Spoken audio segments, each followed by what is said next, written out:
দেশে তাপপ্রবাহ বিস্তৃত হওয়ার মধ্যেই আবার ঝড় বৃষ্টির আশঙ্কার কথা জানিয়েছে আবহাওয়া অফিস।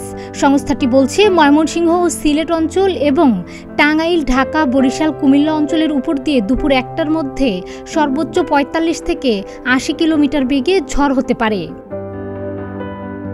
শনিবার দুপুর ১টা পর্যন্ত দেশের অভ্যন্তরীণ নদীবন্দরগুলোর জন্য দেওয়া এক পূর্বাভাসে এমন তথ্য জানিয়েছে আবহাওয়া অফিস। এতে বলা হয়, ময়মনসিংহ ও সিলেট অঞ্চলের উপর দিয়ে পশ্চিম অথবা উত্তর পশ্চিম দিক থেকে ঘন্টায় ৬০ থেকে ৮০ কিলোমিটার বেগে বজ্রসহ বৃষ্টি এবং অস্থায়ীভাবে ঝোড়ো হাওয়া বয়ে যেতে পারে। এসব এলাকার নদীবন্দরসমূহকে ২ নম্বর নৌ হুঁশিয়ারি সংকেত দেখাতে বলা হয়েছে।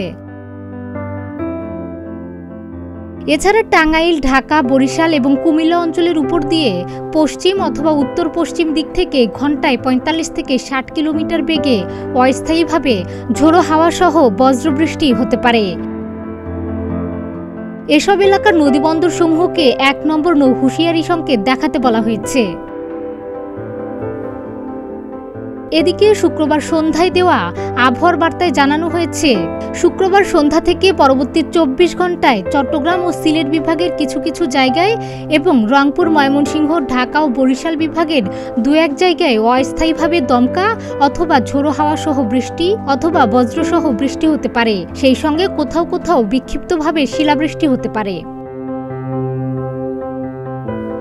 পরের ২৪ ঘন্টার পূর্বাভাসে ময়মনসিংহ, চট্টগ্রাম ও সিলেট বিভাগের কিছু কিছু জায়গায় এবং রংপুর, ঢাকা ও বরিশাল বিভাগের ২-১ জায়গায় ঝড় ও শিলাবৃষ্টি অব্যাহত থাকতে পারে বলে আবহাওয়া বার্তায় জানানো হয়েছে।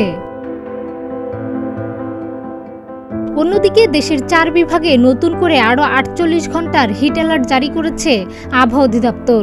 তবে কিছু কিছু জায়গায় শনিবার সকাল থেকে তাপ কিছুটা কমার সম্ভাবনা রয়েছে।